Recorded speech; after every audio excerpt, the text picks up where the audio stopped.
Hello. Well, you're looking at a schematic here as we zoom out for the McDonnell Douglas F-4C Phantom II fighter/bomber. It's neat to see the detail on this because this is one of the most successful fighter designs, kind of combat plane designs in American history. But what's really cool about it is where I found it, because I found it on the underside of this guy. This was a pleasant surprise because I was in a very small town in Oklahoma, and all of a sudden there this was. I was already on the access road, right off the side of the highway. It was already there, and right in front of my destination, which had nothing to do with this. I saw this. And, of course, stopped to check it out, so take a look. It's a very muscular-looking design, and it's, of course, the largest weapon I've covered so far on my YouTube channel. Not the largest object, but definitely the largest weapon. So I'm not a gearhead when it comes to my fascination with weaponry and military history, but anybody could, appreciate the engineering and the power of something like this. Speaking of the engineering, they did a great job, because this had its first flight, not this one, but this kind of plane, had its first flight in 1958, and they were produced until 1979. So a ton of action. They were used by the Air Force, the Marines, and the Navy, becoming the first combat plane to earn that distinction. It has some distinctive visual features, and one thing here is on the tail. You can see how it's kind of turned down. And the opposite of that is it's also known for the upswept wingtips.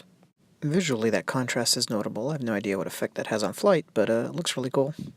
And this was a very versatile plane, too, which has to do with its popularity, right, with different services and different branches, because it was a all-weather, long-range fighter and bomber. It was produced in greater numbers than any other American fighter of the post-World War II era, so again, just speaking to the success of the design. It's about 63 feet long, weighs 42,000 pounds. I believe that was fully loaded, right? So it's got its bombs on it when it weighs that much, and it could fly at twice the speed of sound, thanks to these. Speaking of speed and performance, despite generally being described as a very rugged, quote, brutal fighter, it was the only plane used by, another distinction, the only one used by the Air Force Thunderbirds and Navy Blue Angels, right, demonstration groups. And we'll just scroll through some details about all the parts actually holding this thing together. You can see the original, or at least an earlier, version of the paint here on the underside. And it's just a real handsome piece of equipment. It was really cool to check it out, especially up close. Got to walk under it, all around it, no rush at all. Really great lines on it, too, especially see dead center in this picture. It's just kind of that contour, accidental in terms of the aesthetics. I don't think they did it to look cool, but it does.